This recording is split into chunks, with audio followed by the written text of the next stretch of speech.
अनुभवी ज्ञानाला आधुनिक तंत्रज्ञानाची जोड, तत्पर उपचारांना माया ममतेची जोड. हे आहे कोल्हापुरातील साई स्पर्श चिल्ड्रन्स हॉस्पिटल.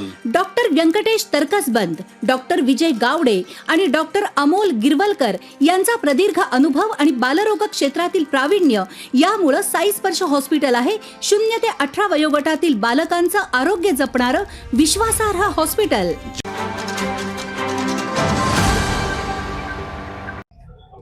दुग्ध व्यवसायामध्ये अग्रेसर असणाऱ्या, गोकुळचा पाया असणाऱ्या या कर्मचाऱ्यांवरती अन्याय अत्याचार करण्यासाठी हे ब्रिटिशांचा अवतार घेऊन आलेले सत्ताधीश या कर्मचाऱ्यांच्या वरती जर कोणत्याही कारवाईसाठी पत्र देत असतील तर महाराष्ट्र नवनिर्माण सेना हा जुलमी अन्याय अत्याचार कोणताही सहन करणार नाही.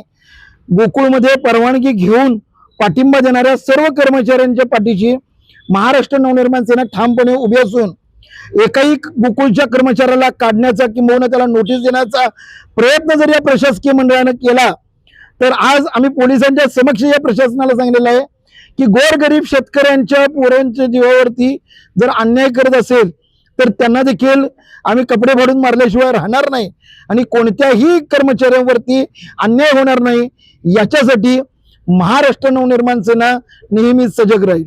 आज आपण चर्चा केली, काय चर्चा झाली? प्रशासकीय मंडळाच्या अध्यक्षांना जेव्हा आज आम्ही निवेदन दिलं आणि त्यांना आम्ही सांगितलेलं आहे की त्यांना सत्ताधाऱ्यांनी भाजपनं निवेदन दिलं की कारवाई करा, मात्र आज त्यांनी आम्हाला या ठिकाणी आश्वस्त केलेलं आहे. आम्ही त्यांनी दिलं म्हणून निवेदन घेतलेलं आहे, मात्र आम्ही कोणत्याही कर्मचाऱ्यावरती कारवाई करणार नाही. शिवाय त्यांना हेही सांगितलेलं आहे, त्यांनी मान्य केलंय प्रशासकीय मंडळ हे फक्त देखरेख करण्यासाठी ठेवलेलं आहे, त्यांच्याकडे कुठलेही अधिकार नाही आहेत. त्यामुळे ते कुठल्याही कर्मचाऱ्याला ती नोटीस काढणार नाहीत किंवा कोणावरती कारवाई करणार नाहीत असा त्यांनी आम्हाला शब्द दिलेला आहे. आज आपण गोकुळमध्ये प्रशासक सदस्यांना निवेदन दिलं, नेमकं काय निवेदनामध्ये? या निवेदनामध्ये असं होतं की बीजेपीचे जे काही जिल्हाध्यक्ष आहेत नाताजी पाटील यांनी गोकुळच्या कर्मचाऱ्यांवर कारवाई करा यासाठी 1-2 दिवसापूर्वी निवेदन दिलं होतं. आमचं प्रामुख्याने म्हणणं एवढंच आहे की लोकशाही पद्धतीनं दिल्लीत आंदोलन सुरू होतं, त्याला एक भावना म्हणून इथल्या कर्मचाऱ्यांनी पाठिंबा दिला आणि पाठिंबा दिल्यानंतर परवानगी घेऊन पाठिंबा दिल्यानंतर इथल्या बीजेपीच्या जिल्हाध्यक्षांनी त्यांच्यावर कारवाई करण्यासाठी निवेदन दिलेलं आहे.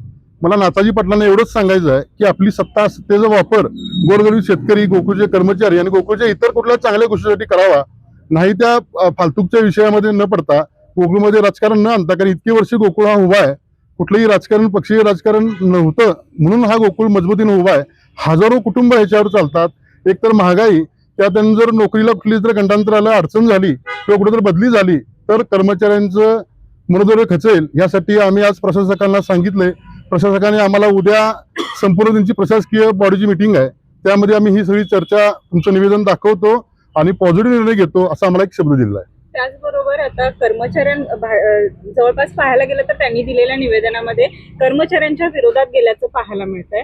नेमकं सध्या आता गोकुळच्या निवडणुकीही चालू आहे, मग हे कर्मचाऱ्यांना दाबण्याचं काही राजकीय षडयंत्र असेल का? मगाशी प्रसाद पाटील साहेबांनी तेच सांगितलं, दाबण्याचाही प्रयत्न आहे आणि सगळ्यात महत्वाचं ह्या सगळ्या बऱ्याच कर्मचाऱ्यांच्या बदल्या करायच्या, त्यांना त्रास द्यायचा, त्यांना कामावर कमी करून टाकायचं आणि नवीन भरती करायची. कारण आता गोकुळची निवडणूक 2-2.5-3 महिन्यावर राहिलेली आहे आणि नवीन भरती करून जे काही मलाई छापायची, जे काय आता गोकुळवर दुधाची जी शाही आहे त्या तसंच नोकर भरतीमध्ये काय तर छापण्याचा त्यांचा डाव असू शकतो असं मला शंका वाटते. त्याचबरोबर आता त्यांनी सांगितलं उद्या बैठक होईल आणि त्यानंतर आम्ही आपल्याला कळवतो की नेमकं काय होणार आहे, मग त्यानंतर आपली भूमिका काय? आता मॅडम आम्ही निवेदन दिलंय, निवेदन देत असताना आम्ही लोकशाही पद्धतीने त्यांना विनंती केलेली आहे. जर लोकशाही पद्धतीने जर ऐकत नसतील तर भारतामध्ये असे क्रांतिकारी होऊन गेलेले आहेत, तशा पद्धतीने महाराष्ट्र नवनिर्माण सेना उत्तर देईल त्यांना. प्रशासकांची परवानगी घेऊनच हे आंदोलन केलं होतं, मात्र नोटिसा काढण्याचा प्रयत्न चालू आहे असं म्हणताय. प्रशासकावर काही दबाव आहे असं वाटतंय का? आता काय झालंय, ते भाजपचे जिल्हाध्यक्ष असल्यामुळं प्रशासक जरा घाबरून आहेत. त्यांना आम्ही विश्वास धीर द्यायलाही आलेलो की तुम्हीही घाबरू नका, तुमचीही नोकरी आहे. कारण आज प्रसाद पाटील जे मगाशी बोलले की प्रशासकाला कुठलाही अधिकार नाही की कुणाला नोटीस काढा किंवा त्यात कुठला इंटरफेअर करा, त्यांनी फक्त देखरेख करायची आहे. जर का त्यांनी नोटीस दबाव खातर जर काढली तर त्यांच्या नोकरीवर कंटा तरी येऊ शकतं. ताज्या घडामोडी पाहण्यासाठी माझा महाराष्ट्र न्यूजला आजच सबस्क्राईब करा.